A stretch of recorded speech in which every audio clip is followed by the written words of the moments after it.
came across a story of some fourth-form girls, from 4 girls who could not continue to school because they didn't have school fees.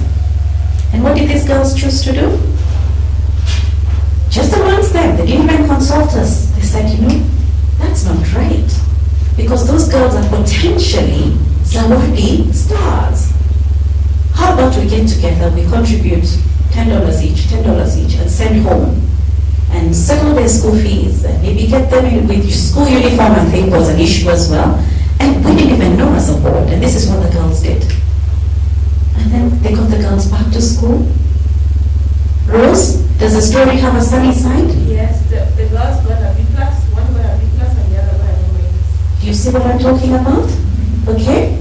We didn't ask them to do, we didn't know they were doing it, we just got to know after the fact. Compassion so that you will be so driven by the dreams that nothing will distract you from realizing that solution that's packed within your dream.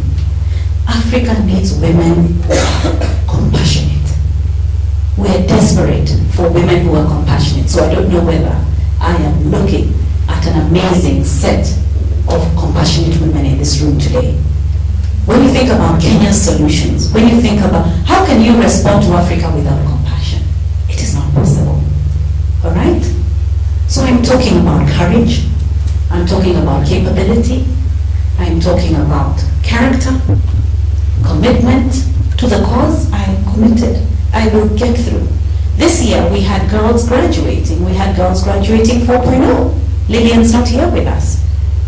It is possible to completely graduate amazingly well. And we'll tell you, our girls have maintained an above 3.70 for those going through the American system. That is impressive. And if you do that, and the scholarships continue to come, we want to educate you further, because good schools are always looking for good students. You got the trick? So, unaingia, unaanza, kimotomoto. This is how you say it in Ghanaian language. And some of these people who you will come across are extremely privileged people. We're together? So we want our girls to be confident that issues around etiquette, that you can dine in the finest places without feeling oye. How do you say oye in Ghanaian? You also say oye? Okay, very good. All right? Yeah. And then we'll get into repositioning for takeoff, okay, with Google, all right? And then tomorrow evening we're gonna have a party. Yeah, we're not all dull and academic, come on. All right, does that sound like a transformational program? You don't even know anything yet. Okay? I would urge you to pay attention, take as many notes as possible, ask as many questions, follow up with some of the speakers during your breakout session. Thank you. It's wonderful, it's excellent that you all made to be on the program. Congratulations to each and every single one of you. Take the next 2 days with the seriousness it deserves, okay? I wish you well, and thank you graciously for your kind attention. God bless you. Last 2 years ago, I think we had a session like this in Michigan, in Hillsdale. Who was there? Leila? Correct. And during the evening, the president of the college in Michigan, in Hillsdale, made a very incredible remark I want to share with you. She was actually paying homage and compliment to the performance, the sterling performance of your sisters that are born there. She was saying that if does it mean that every girl in Kenya is brilliant? She's an intellectual horsepower. He kind of thought that all the girls from Zawadi are just incredible, amazing people in terms of performance and excellency. So you have a very good reputation out there. You know that? And then the benchmarks are really high. You're going to work really hard to step up. People there believe in you. Incredible. Wherever you go, they believe in you. They believe you are capable. They believe you are able, because your sisters have done a sterling job. Those who have gone ahead of you have left a huge legacy. So it's up to you to go and want to perpetuate it, because the more you perform, the more the scholarships become available for your sisters also to pursue their dreams and get ahead. Are we together? So tell your neighbor, I'm so happy to see you. And we are succeeding together. We are going together.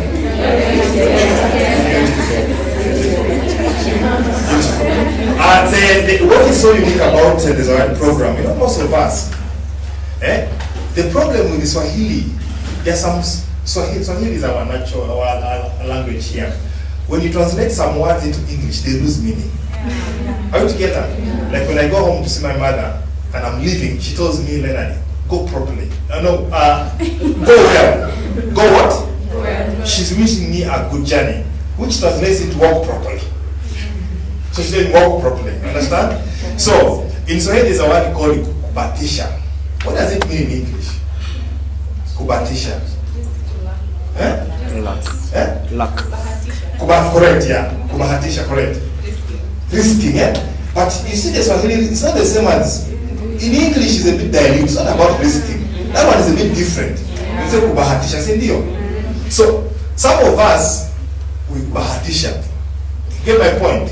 We just got by somehow, just by God's grace. Right together.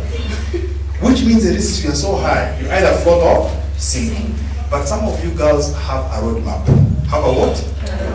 Which means you can speed track your progress and make incredible contributions and succeed in a mighty way because you have a roadmap. You can imagine some of us are going to Mombasa, but we are on the road going to Muranga. Muranga is this side of town. So you get there, then you told you are lost. Can you go back? Then you have to maneuver your way. Some of you have lived in the West, you realize that it's hard to drive without a map in a strange city.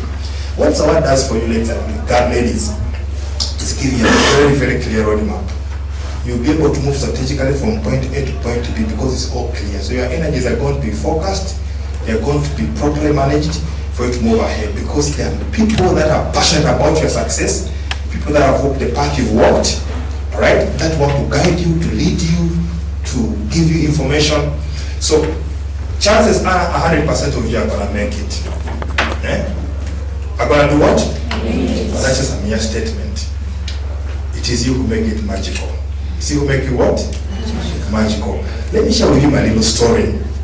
And because part of the reason why I feel so obliged to come and share with you ladies of the Zawadi program.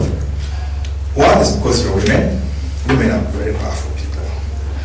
Women contribute tremendously to who we are as people. And my mother was such a woman. So she's the epitome of all women. Through her, I appreciate women. I also have a beautiful wife. She also makes me appreciate women more. But the reason why I'm so passionate about this program is because it's about the girl child, about the woman, an incredible soul, people with incredible resources. If properly harnessed, can transform our continent. Are we together? Now, where my story comes from, one of the hardest things people tell me to do when I dread is writing a CV. Because some of my life is hard to put in a CV form, in a structured, organized format. So I always tell guys, forget about my CV, leave it alone. Because it's really hard format. Yet some of those things don't make any sense to people, but to me they are so important. Are you together? So years back, if my mother was in this age, she would have been accused of child abuse. What do you call child labor? Yeah, she would have been sued actually. Because I remember very well, I began vividly, I remember graphically, from 1997, 1977. Some of you are already born. I know! So I'm not really young. All of you actually, we're already born. 1977, I was 73. So from 1977 to I think 1982. Alright? My mother, because I come from Busia, Busia is a very poor place in this part of the country. It's a very remote place. So, because of the poverty levels in my homestead, or rather my village, it's one thing to be poor, but also to be the poorest among the poor. You know how that feels? Well, generally the environment is poor, but again your home is even twice worse. So you are what we call below sea level. You are what? Correct. So that's how we grew up, and life was really tough. But my mother stands out as a sterling leader to me. You know why? She got some courage, which I don't understand. So she began brewing changa. You know what you call changa? Changa is that local stuff brew. It's called jet fuel. Congenital what? It can knock you off in a minute. You just sit like this and you become dizzy. So she used to make that stuff. And then I became an apprentice. You know what I mean? An intern into her brewery. Alright? So I was now supporting her, participating in the process, looking at the process of filtration. You know, distillation, you put the water there and then you put the heat and then it keeps on flowing over, make concoctions and all stuff. I learned that very early, very early indeed. So this was part of my job, first job. So we are working in this brewery of my mother, okay? Producing this thing called what? So my title was a Changa boy. Okay? So, for some strange reason, that's why I find it very complex. Can you imagine I've never drunk and I don't drink? Yet this is my environment. This is my what? This is an environment we slept with each other, worked with each other, lived with each other. But I never did drink. Do I look like a drunk? I'm sober, isn't it? So I didn't drink somehow. I don't understand why. So, this channel had to be sold. Had to be done what? Sold. Because there are several producers in the village. So there are women, we call it wholesalers. They will come and buy it in bulk and go and distribute in the trading centers. So I got my next promotion to become the sales boy. The sales what? Sales. So I'll go and solicit for orders. Okay? For them to come and buy from us wholesale. And I think that's why I learned a few tricks about this business. So because I was performing very well, I was promoted, I became the sales manager. Alright? So, fortunately school was excellent because my mother was very loving. I went to school with a lot of courage, commitment, and I was able to finish my primary school. Now, from 1982 to 1984, I had to leave the village and come to the city. And school was a problem, so I had to become a houseboy. A what? So with me, I have an incredible CV of a good houseboy. Cleaning dishes, washing the tiles, cleaning all that stuff, impeccably pristine. Are you together? I know how to get treated along the way, but that's not a problem. And I was not being paid a lot of money because I was working in exchange for food and a few second-hand handouts to help me here and there. So I did my O-levels and finished my O-levels. I got an A, which I appreciate. So I went to A-levels. 1980, this was up in 86, 87, 89, 1989. Now here I graduated a little bit. I became a photographer, paparazzi. Became a what? Paparazzi. We are the first paparazzis in this. Now I got myself a camera and I would run around the village on a bicycle taking pictures of women and men. And I made some little money. Unfortunately, I also bought a bicycle. So I felt very hot. Then I got my fees. But I'm editing a lot of stuff. Life was very hard here, extremely hard. But anyway, the worst thing that happened to me in 1989, because I was a very studious student, this is what happened. When my results came out, imagine I hadn't gotten an A. And then I got some casual job. There's a place called Zimmerman here. Zimmerman is some estate down there on the other side of town.